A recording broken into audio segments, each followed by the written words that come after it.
nama saya Retno Desyura. Saya merupakan mahasiswi Ilmu Komunikasi di Universitas Muhammadiyah Riau. Pada video kali ini, saya akan membahas analisis kasus dugaan pelanggaran Undang-Undang Informasi dan Transaksi Elektronik atau UU ITE, khususnya terkait pencemaran nama baik yang melibatkan dua konten kreator di bidang kesehatan dan kecantikan, yaitu Dr. Richard Lee dan Doktif. Tujuan dari video ini adalah untuk memahami kronologi kasus, pasal hukum yang relevan, serta melakukan analisis dari perspektif hukum dan etika media. Kasus ini bermula dari aktivitas kedua belah pihak sebagai konten kreator yang sering mengulas produk kesehatan dan kecantikan di media sosial. Richard Lee dikenal sebagai dokter yang memberikan edukasi terkait skincare, sedangkan Doktif juga aktif mengkritik produk dan klaim kesehatan di platform digital. Konflik ini muncul ketika terjadi perbedaan pendapat dan saling tanggapan terkait konten yang dibuat masing-masing pihak. Jadi, beberapa konten yang diunggah mengandung kritik yang cukup tajam, bahkan disertai sindiran yang mengarah pada personal.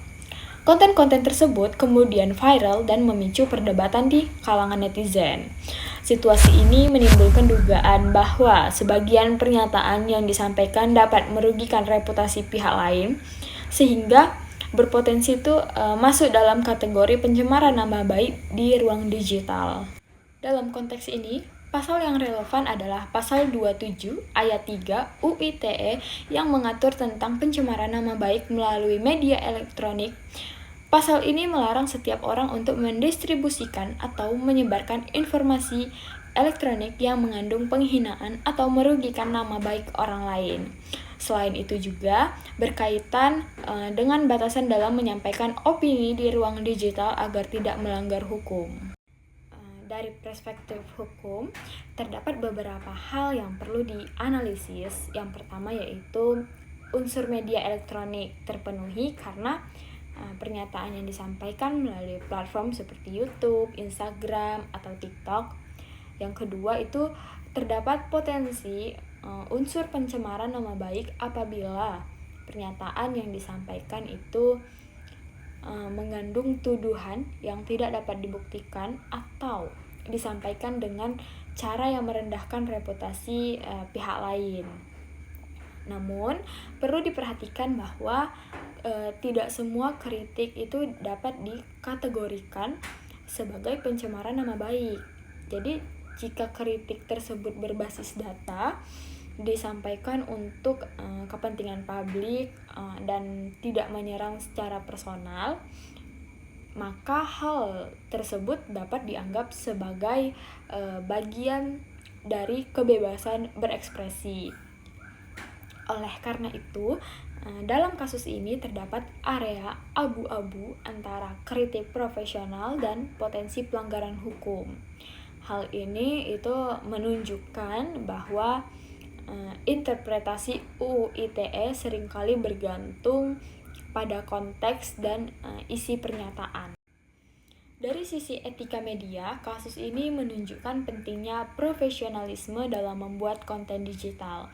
Sebagai konten kreator di bidang kesehatan, baik Richard Lee maupun Doktif itu memiliki tanggung jawab untuk menyampaikan informasi yang akurat, berbasis data, dan tidak menyesatkan masyarakat.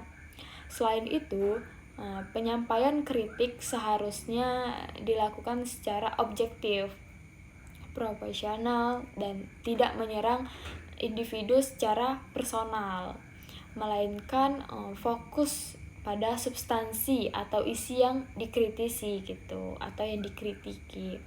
Dalam konteks ini, penggunaan bahasa yang santun dan tidak provokatif juga menjadi bagian penting dari etika komunikasi digital.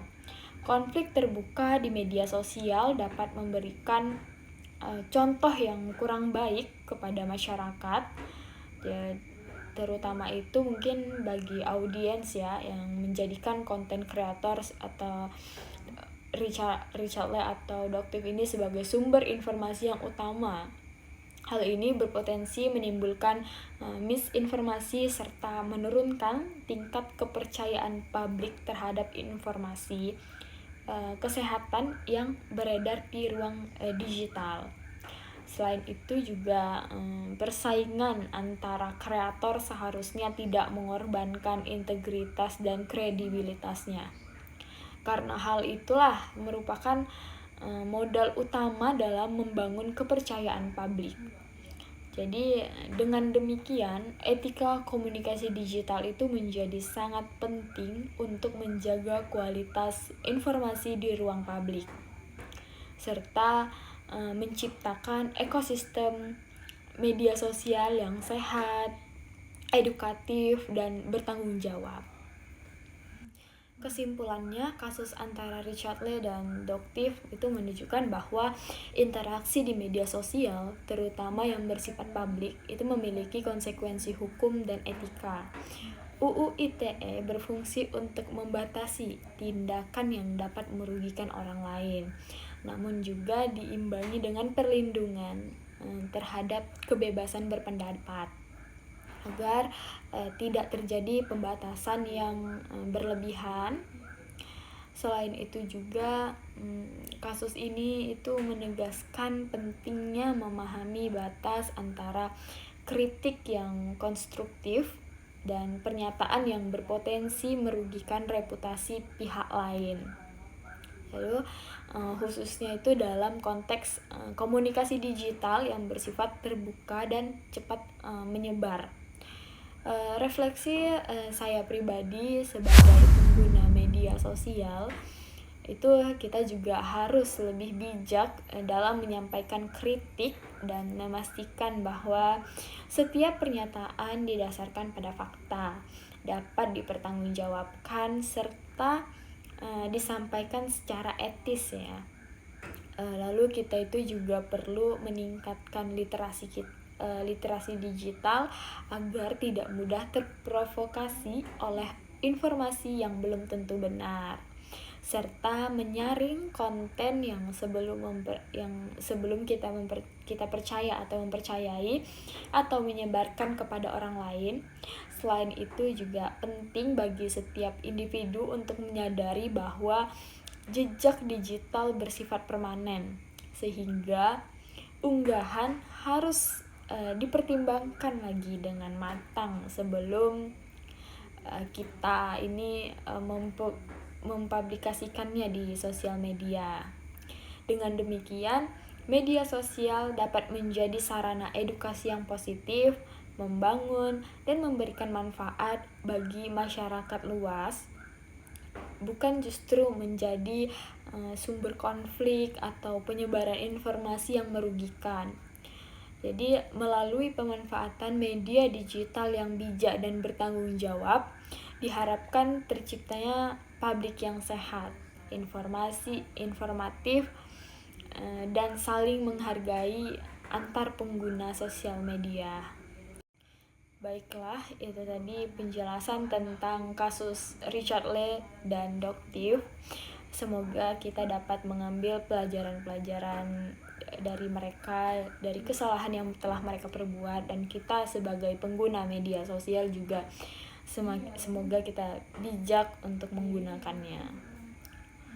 Baik, terima kasih penjelasan dari saya. Sampai jumpa.